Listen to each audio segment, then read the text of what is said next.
Welcome back to New News with your host Olivia Jane, where we discuss what the hell is going on around the world and how it affects the average person like you and me.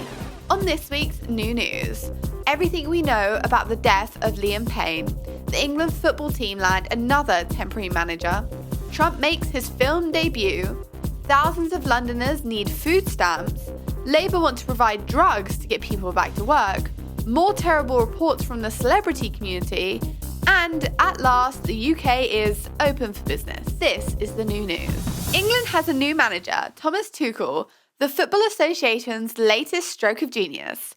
Who better to steer the ship after Gareth Southgate's calm, understated reign of mundane football that actually got us a World Cup semi-final and a Euros final? The FA thinks it's time to swap consistency for a short-term whirlwind. And who better to deliver that than Mr. Tuchel himself? If Tuchel is the answer, maybe he will be the one to finally deliver silverware. But with just an 18-month contract, how much can he actually get done, even if he does have a squad brimming with world-class talent? The reviews are in for the new Donald Trump biopic starring Sebastian Stan. The Apprentice already received criticism before its release, as people, liberals, thought that it would humanize Donald Trump too much just before the upcoming election. But now the movie is out and the reviews are in. It has received a whopping 79% on Rotten Tomatoes. Famous movie critic Linda Marek summarized, "The Apprentice is an essential piece of cinema, both thought-provoking and timely. It doesn't seek to offer easy answers or redemption, and with sharp performances and a narrative that refuses to flinch, the film leaves a lasting impact." The reviews as a whole seem to say that the movie does make you sympathize with Donald Trump, but it's not necessarily a bad thing. It makes you understand his thought process more, and either you agree with it or you don't. Speaking of The Apprentice, the election race is coming to an end because Election Day is nearing.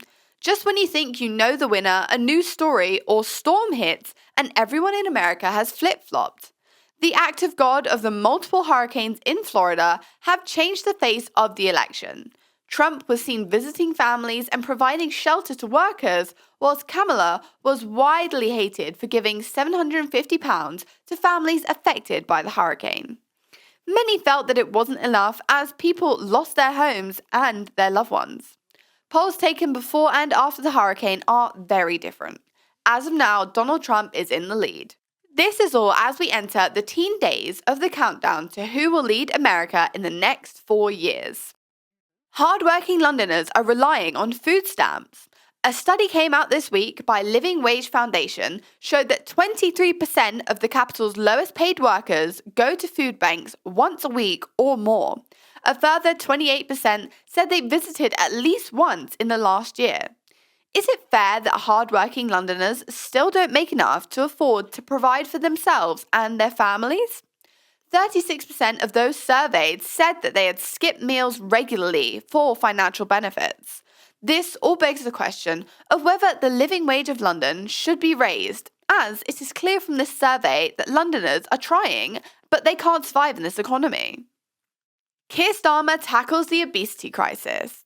Keir Starmer and his health secretary Wes Streeting spoke about the potential of the new generation of the weight loss drug. They are suggesting regular injections of the popular weight loss drugs on the taxpayer's dime. Keir reckons this will get those suffering from obesity off benefits and back to work. Unsurprisingly, this is a controversial move. Some are wondering if this is the best use of taxpayer money, and further, whether this is a long-term solution. Ozempic is an appetite suppressant, but many people don't get obese simply because they're hungry all the time. For many people, their size is linked to their mental health, and maybe if the government worked on improving mental health facilities we have in this country, they wouldn't need to prescribe lifelong appetite suppressors. P. Diddy has officially been arrested, and now everyone is straight back on the Kanye bandwagon, saying such things as, "This is why the media tried to portray him as crazy, it's because he was against Diddy," and "Kanye really tried to warn us." But that's not true.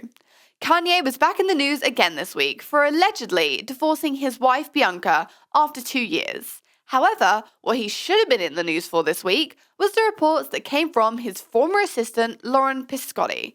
She claims that Kanye West drugged and raped her at a Diddy party. She alleges in her lawsuit that she was at a studio session in Santa Monica, California, when she was allegedly given a drink laced with an unidentified drug. She claimed that whilst Kanye did not pour the drink himself, he asked the drink to be poured for her. Although Diddy was co-hosting the studio session, he was not accused of any wrongdoing. We will be sure to keep you updated on the situation. Sadly, carrying on with a similar theme, famous English YouTuber Young Philly has been detained in Perth, Australia for allegedly raping and choking a woman in a hotel. He has since been bailed, but his bail conditions are harsh, not allowing him to leave Perth until Christmas earliest. Several companies have now ended deals with the YouTuber in light of the allegations. Philly and his best friend Chunks have had to cancel his sold-out live podcast event, which was planned for later this month. Their spokesperson said that all ticket buyers will be refunded automatically.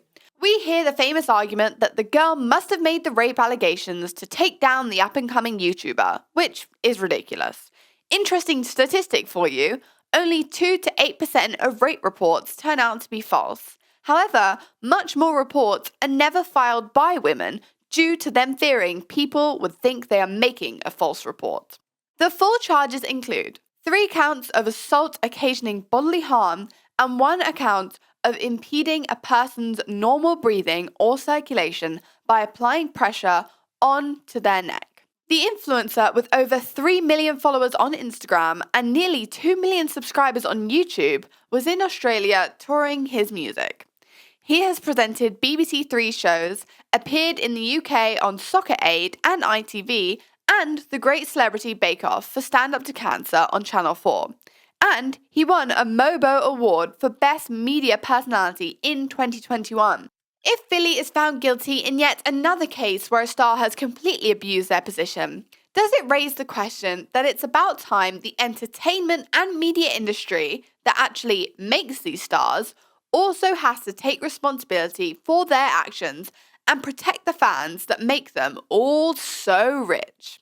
More and more is coming out about Liam Payne after he was found dead at age 31 after falling from the 3rd story of his hotel balcony. Most shockingly, a WhatsApp group from the hotel workers has been leaked, detailing how Liam allegedly jumped from the balcony in order to gain access to the pool that was below him. This is all unconfirmed and purely speculation, but rumours are swirling that just before Liam was sent to his room, he was told that he was not allowed to access the pool.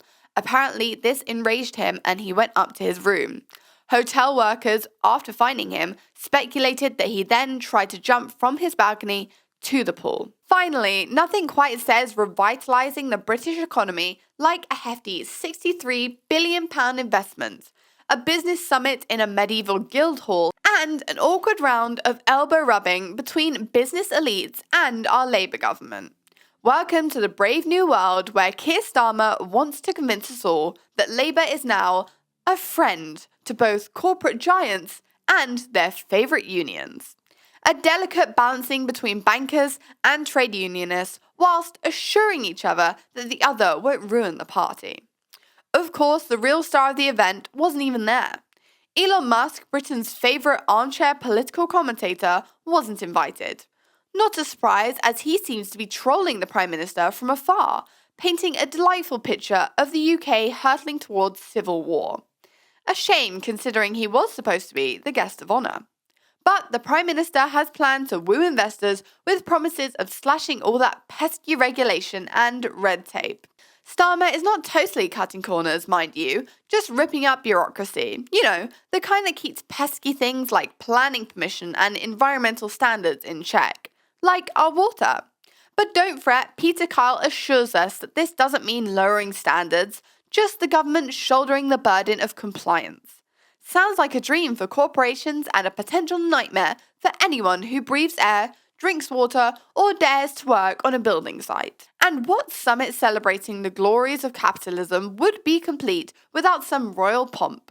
A reception at St. Paul's Cathedral, a performance by Elton John, because nothing screams economic revitalisation, quite like a few renditions of Rocket Man. The real kicker, though, was King Charles III in attendance to wave the magic scepter of stability over this year's whole affair.